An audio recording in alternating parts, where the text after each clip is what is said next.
विचारधन, घर की असली ताकत। शांत नगर की एक सुंदर बस्ती में कस्बा परिवार रहता था। परिवार बड़ा था लेकिन एकजुट। सास ससुर, 2 बेटे, दोनों बहुएं और 4 छोटे बच्चे। बड़े बेटे की पत्नी रीना स्कूल में शिक्षिका थी और छोटी बहू काजल गृहिणी। दोनों का रिश्ता सगी बहनों जैसा था। लेकिन हर घर की तरह यहाँ भी बाहर के लोग कभी कभी बातों से झगड़ा लगाने की कोशिश करते थे।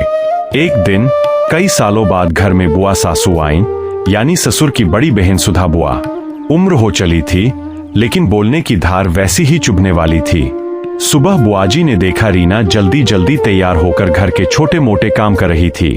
बच्चों के टिफिन चेक कर रही थी, पानी की बोतलें भर रही थी और काजल रसोई में पराठे बना रही थी।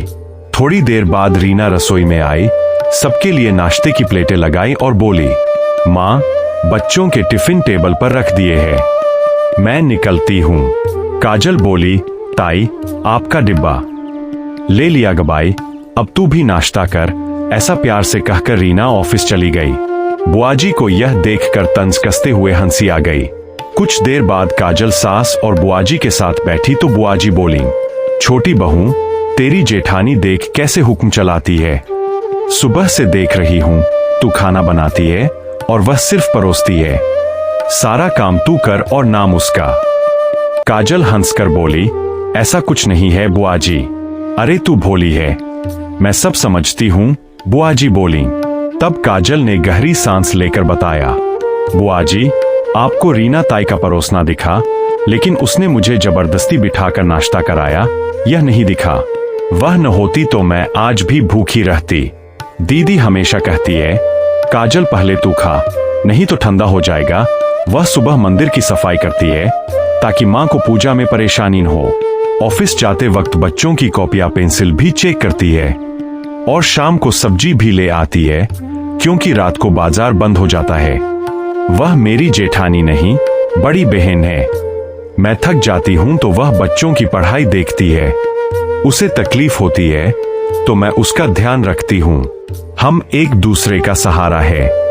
बुआजी के चेहरे पर थोड़ी शर्मिंदगी दिखी लेकिन वे कुछ बोली नहीं। शाम को रीना ऑफिस से आई, हाथ में सब्जी की थैली थी। उसने हंसकर वह थैली काजल को दी और बोली, इसमें तेरी पसंद की उपन्यास की किताब है, निकाल ले। काजल हंसकर बोली, थैंक यू ताई, याद रखा तूने। बुआजी ने रीना को आवाज लगाई, बड़ी बहू इधर आ। जी बुआजी, रीना बोली। बुआजी बोली, तू इतनी मेहनत करती है, नौकरी भी घर भी, फिर देवरानी के लिए किताबें क्यों लाती है? घर पर ही रहती है, वक्त ही है उसके पास, पढ़कर क्या करेगी? रीना हंसी, बुआजी, घर संभालना आसान नहीं होता। सुबह से रात तक काजल मशीन की तरह काम करती है। 4 बच्चों के टिफिन, माँ बाप की दवाइयाँ, सबका नाश्ता, खाना, बच्चों की पढ़ाई, बिना शिकायत के। वह न होती तो मैं ऑफिस में मन लगाकर काम नहीं कर पाती। उसकी वजह से मैं निश्चिंत रहती हूँ। काजल को पढ़ने का बहुत शौक है लेकिन वक्त नहीं, इसलिए मैं उसके लिए किताब लाती हूँ। बहन है इसीलिए। यह सब सुनकर सास लता देवी ने पूजा समाप्त करके बताया, जी, मेरे घर की नींव यही 2 बहुएं हैं। एक घर को बाहरी दुनिया से जोड़ती है, दूसरी घर को अंदर से संभालती है। दोनों न हो तो यह घर टिक नहीं सकता। जहां एक दूसरे की कदर होती है वहां सुख अपने आप रहता है। रात के खाने के समय दोनों रसोई में, एक रोटी बेल रही थी, दूसरी सेक रही थी। बच्चों की हंसी, बड़ों की बातें, घर भर में अपनापन था। बुआजी मन ही मन बोली, सच में यही दोनों इस घर की असली ताकत है। सीख, घर की मजबूती दीवारों या सजावट से नहीं बल्कि रिश्तों की समझ और एक दूसरे के प्रति आदर से बनती है। अगर बहुएं एक दूसरे की प्रतिस्पर्धी न बनकर सहेलियां बन जाएं, तो घर नर्क न होकर स्वर्ग बन जाता है। कोई भी रिश्ता मैं की जगह हम की भावना से खिलता है।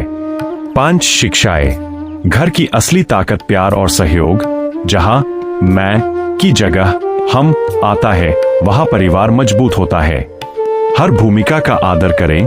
नौकरी करना और घर संभालना दोनों उतने ही महत्वपूर्ण हैं। रिश्ता तुलना से नहीं विश्वास से टिकता है। दूसरों की बातों से ज्यादा अपने रिश्ते पर भरोसा रखें। आदर और कृतज्ञता, एक दूसरे के त्याग को समझे और धन्यवाद कहें। आज का काम, आज घर के किसी एक व्यक्ति को दिल से कहें, तुम हमारे लिए जो करते हो उसके लिए शुक्रिया, मैं तुम्हारी बहुत कदर करती हूँ। एक खुशहाल घर इत्तेफाक से नहीं बनता, रोज के छोटे छोटे आदर, सहयोग और प्यार से बनता है।